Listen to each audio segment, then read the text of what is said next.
तो आप देखिए, रूस और यूक्रेन की लड़ाई अब नए वॉर जोन की तरफ साफ तौर पर बढ़ती हुई नजर आ रही है। जैसे जैसे 24 फरवरी की तारीख नजदीक आ रही है, वैसे वैसे ही दुनिया नए तनाव को महसूस भी कर रही है। ये 8 तस्वीरें उसी की तस्दीक कर रही हैं।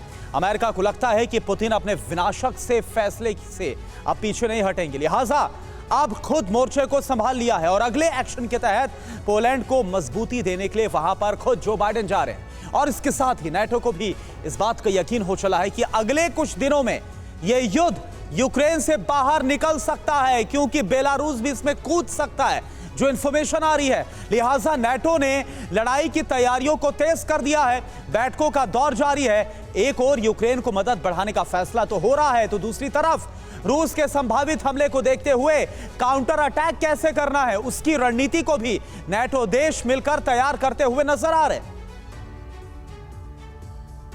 फ्रीडम ऐप से सीखकर आपने पौधशाला की शुरुआत की है क्या? अगर ऐसा है तो आप अपने पौधों को 1 करोड़ फ्रीडम ऐप के जो ग्राहक हैं उन्हें बिना किसी खर्चे के आप उसे बेच सकते हैं। और देखिए, इस बीच इसी से जुड़ी इस आशंका से, विध्वंस की आशंका से जुड़ी बड़ी खबर, पुतिन के खिलाफ पश्चिम का सबसे बड़ा प्लान। रूस के खिलाफ जंग तेज करने की तैयारी में अब नाटो के रक्षा मंत्रियों की बैठक में यह बड़ा फैसला हुआ है। नाटो अपने सैनिकों की संख्या में 7.5% का इजाफा करेगा।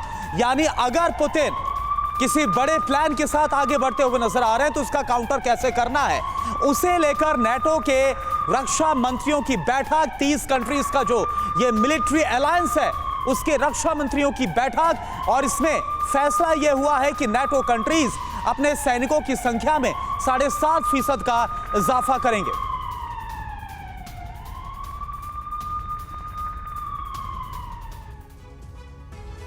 तो पुतिन का प्लान क्या है यह हमने आपको समझाया, लेकिन नाटो का प्लान क्या है, युद्ध में कैसे इसका खौफनाक अंजाम होगा, यह जानना बहुत जरूरी है। रिस्पांस फोर्स की संख्या 3 लाख की जाएगी। अभी रिस्पांस फोर्स की बात की जाए तो रिस्पांस फोर्स की संख्या में 40,000 के जवान हैं।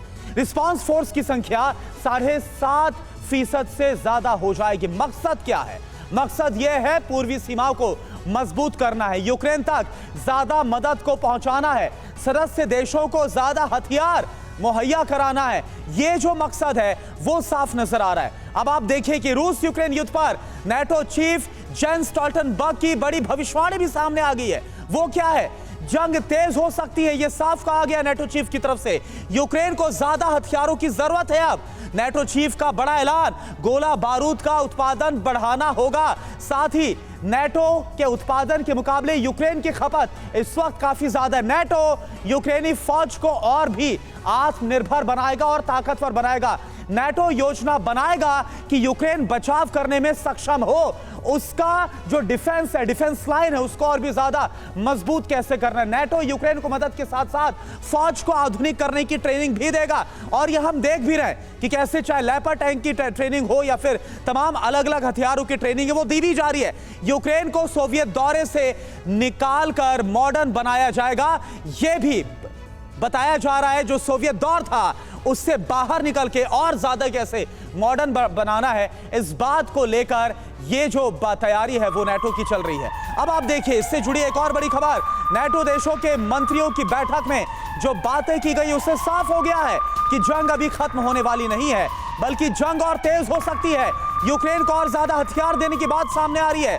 नाटो चीफ जेंस स्टोल्टनबर्ग का बड़ा ऐलान, गोला बारूद का प्रोडक्शन बढ़ाना होगा और ज्यादा डिफेंस लाइन को, यानी कि जो बचाव करने की क्षमता है यूक्रेन की, इसे और मजबूत करना होगा। और आपको याद होगा कि लगातार यूक्रेन के राष्ट्रपति ज़ेलेंस्की भी इस बात को दोहरा रहे हैं कि नाटो और भी हथियार मुहैया कराए, क्योंकि यह युद्ध अपने बेहद ही निर्णायक फेज में पहुंचता हुआ नजर आ रहा है। और इन सब के बीच नाटो चीफ का यह बड़ा ऐलान, इसका क्या असर होता हुआ नजर आएगा, इस पर भी देखना होगा। तो आप देखिए कि नाटो देशों के मंत्रियों की बैठक में जो बातें कही गई हैं उससे यह साफ हो चला है कि जंग अभी खत्म होने वाली नहीं। जाहिर है हथियारों की भी मांग और बढ़ेगी। आपको बताते हैं कि हथियारों को लेकर यूक्रेन की मांग क्या है और पश्चिम के देश क्या मदद कर रहे हैं। आप देखिए, अगर टैंक की बात की जाए तो 500 टैंक अभी तक मुहैया करवाए गए हैं। तोप की अगर बात की जाए तो अभी तक 1000 तोपें मुहैया करवाई गई, फाइटर जेट 200 की संख्या में, मिसाइल लॉन्चर 300 की संख्या में मुहैया कराए गए। तो यूक्रेन को अभी तक जो मदद दी गई है, हालांकि ये गौर करने वाली बात है कि इनमें जो हथियार है वो डिफेंस लाइन को मजबूत करने वाले हैं। अगर अभी ऑफेंसिव हथियारों की बात की जाए तो ये ऑफेंसिव हथियार नहीं अभी तक मुहैया कराए गए हैं। फ्रीडम ऐप से सीखकर आपने पौधशाला की शुरुआत की है क्या? अगर ऐसा है तो आप अपने पौधों को 1 करोड़ फ्रीडम ऐप के जो ग्राहक हैं उन्हें बिना किसी खर्चे के आप उसे बेच सकते हैं।